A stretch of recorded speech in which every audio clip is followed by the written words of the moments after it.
The fat king rode his goat through the streets of the conquered city, and the boy prince walked proudly beside him, while all the people bent their heads humbly to their new masters, whom they were prepared to serve in the same manner they had King Goss. Not a warrior remained in all Regos to oppose the triumphant three. The bridge of boats had been destroyed. Inga and his companions were free from danger, for a time at least. The jolly little king appreciated this fact and rejoiced that he had escaped all injury during the battle. How it had all happened he could not tell, nor even guess, but he was content in being safe and free to take possession of the enemy's city. So as they passed through the lines of respectful civilians on their way to the palace, the king tipped his crown back on his bald head and folded his arms and sang in his best voice the following lines. "Oh, here comes the army of King Rinkitink. It isn't a big one, perhaps you may think, but it scattered the warriors quicker than wink. Rinkitink, tinkatink, tink. Our Bilbil's a hero, and so is his king. Our foemen have vanished like birds on the wing. I guess that his fighters were quite the real thing. Rinkitink, tinkatink, tink." "Why don't you give a little credit to Inga?" inquired the goat. "If I remember aright, he did a little of the conquering himself." "So he did," responded the king. "And that's the reason I'm sounding our own praise, Bilbil. Those who do the least often shout the loudest and so get the most glory. Inga did so much that there is danger of his becoming more important than we are, and so we'd best say nothing about him." When they reached the palace, which was an immense building, furnished throughout in regal splendor, Inga took formal possession and ordered the majordomo to show them the finest rooms the building contained. There were many pleasant apartments, but Rinkitink proposed to Inga that they share one of the largest bedrooms together. "For," said he, "we are not sure that old Goz will not return and try to recapture his city, and you must remember that I have no magic to protect me. In any danger, were I alone, I might be easily killed or captured. Well, if you are by my side, you can save me from injury." The boy realized the wisdom of this plan and selected a fine big bedroom on the second floor of the palace, in which he ordered 2 golden beds placed and prepared for King Rinkitink and himself. Bilbil was given a suite of rooms on the other side of the palace, where servants brought the goat fresh-cut grass to eat and made him a soft bed to lie upon. That evening, the boy prince and the fat king dined in great state in the lofty domed dining hall of the palace, where 40 servants waited upon them. The royal chef, anxious to win the favor of the conquerors of Regos, prepared his finest and most savory dishes for them, which Rinkitink ate with much appetite and found so delicious that he ordered the royal chef brought into the banquet hall and presented him with a gilt button, which the king cut from his own jacket. "You are welcome to it," said he to the chef, "because I have eaten so much that I cannot use that lower button at all." Rinkitink was mightily pleased to live in a comfortable palace again and to dine at a well-spread table. His joy grew every moment, so that he came in time to be as merry and cheery as before Pingaree was despoiled. And although he had been much frightened during Inga's defiance of the army of King Goz, he now began to turn the matter into a joke. "Why, my boy," said he, "you whipped the big black-bearded king exactly as if he were a schoolboy, even though you used no warlike weapon at all upon him. He was cowed through fear of your magic, and that reminds me to demand from you an explanation. How did you do it, Inga, and where did the wonderful magic come from?" Perhaps it would have been wise for the prince to have explained about the magic pearls, but at that moment he was not inclined to do so. Instead, he replied, "Be patient, your majesty. The secret is not my own, so please do not ask me to divulge it." "Is it not enough for the present that the magic saved you from death today?" "Do not think me ungrateful," answered the king earnestly. "A million spears fell on me from the wall, and several stones as big as mountains, yet none of them hurt me." "The stones were not as big as mountains, sire," said the prince with a smile.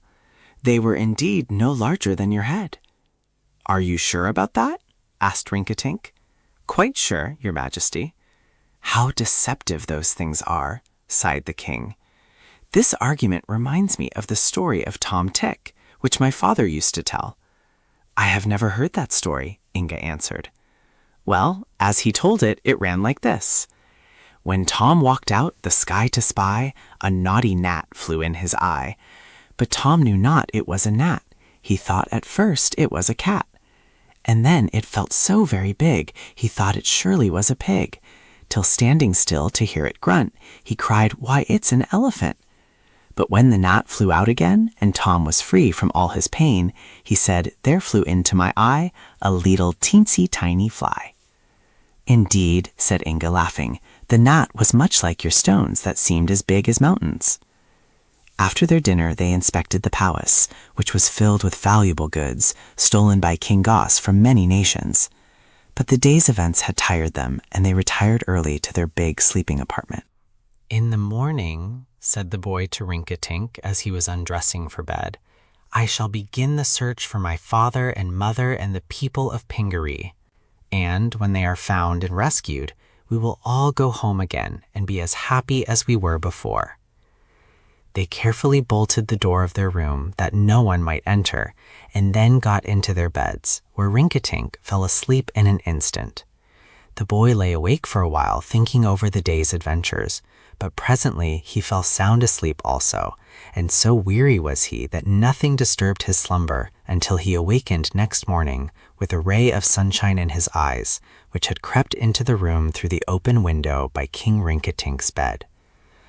Resolving to begin the search for his parents without any unnecessary delay, Inga at once got out of bed and began to dress himself, while Rinkitink in the other bed was still sleeping peacefully. But when the boy had put on both his stockings and began looking for his shoes, he could find but one of them. The left shoe, that containing the pink pearl, was missing.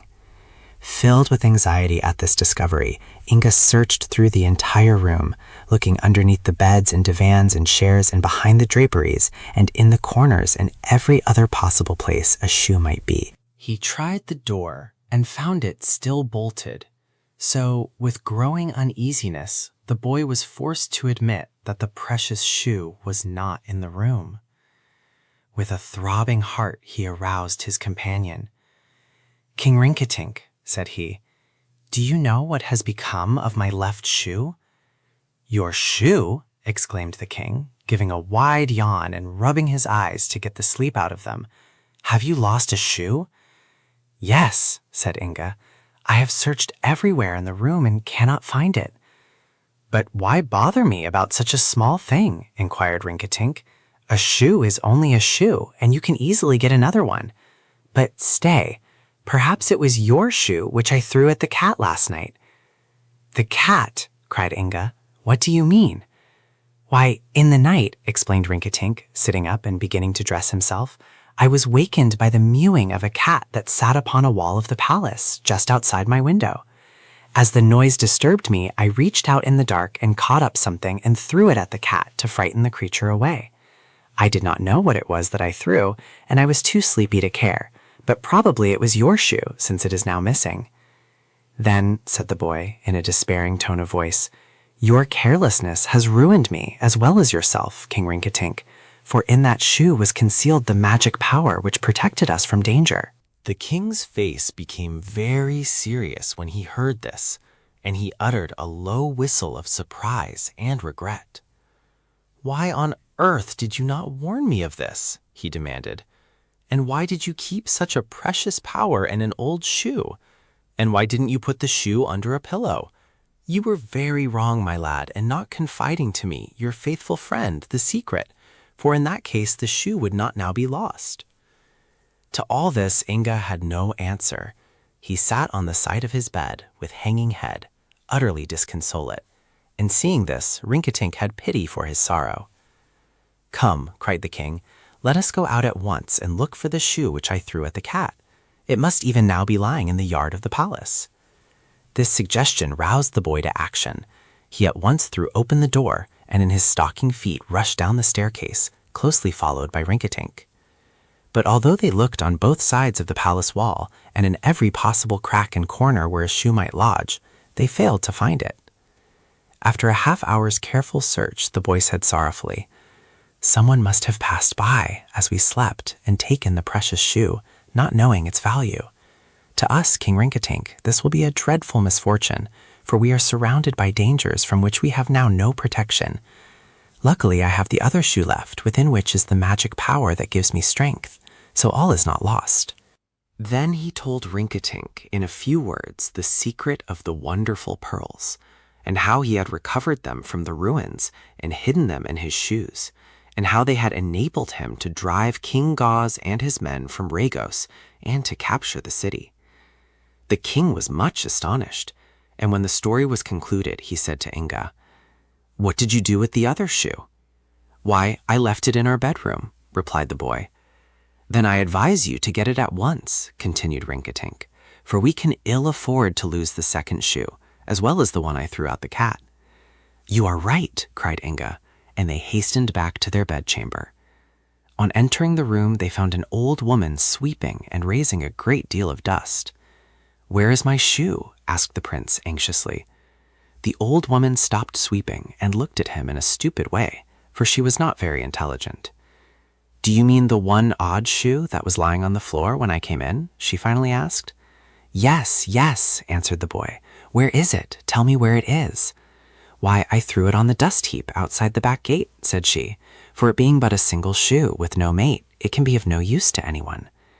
"Show us the way to the dust heap at once," commanded the boy sternly, for he was greatly frightened by this new misfortune which threatened him. The old woman hobbled away, and they followed her, constantly urging her to hasten. But when they reached the dust heap, no shoe was to be seen.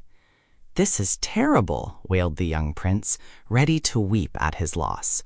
"We are now absolutely ruined and at the mercy of our enemies.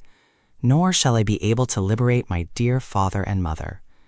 "Well," replied Rinkitink, leaning against an old barrel and looking quite solemn, "the thing is certainly unlucky, any way we look at it.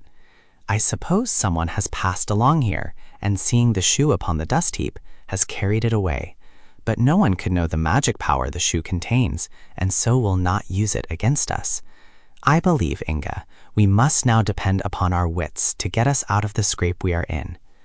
With saddened hearts they returned to the palace, and entering a small room where no one could observe them or overhear them, the boy took the white pearl from its silken bag and held it to his ear, asking, "What shall I do now?" "Tell no one of your loss," answered the voice of the pearl. "If your enemies do not know that you are powerless, they will fear you as much as ever. Keep your secret, be patient, and fear not."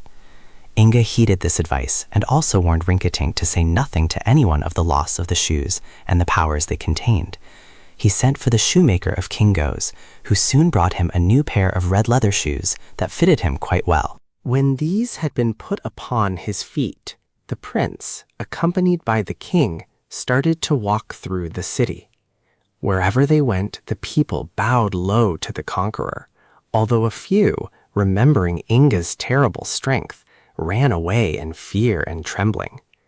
They had been used to severe masters and did not yet know how they would be treated by King Gauce's successor. There being no occasion for the boy to exercise the powers he had exhibited the previous day, his present helplessness was not suspected by any of the citizens of Regos, who still considered him a wonderful magician. Inga did not dare to fight his way to the mines at present, nor could he try to conquer the island of Corregos, where his mother was enslaved. So he set about the regulation of the city of Regos, and having established himself with great state in the royal palace, he began to govern the people by kindness, having consideration for the most humble. The king of Regos and his followers sent spies across to the island they had abandoned in their flight, and these spies returned with the news that the terrible boy conqueror was still occupying the city. Therefore none of them ventured to go back to Regos, but continued to live upon the neighboring island of Corregos, where they passed the days in fear and trembling, and sought to plot and plan ways how they might overcome the Prince of Pingaree and the fat king of Gilgad. A present for Zella.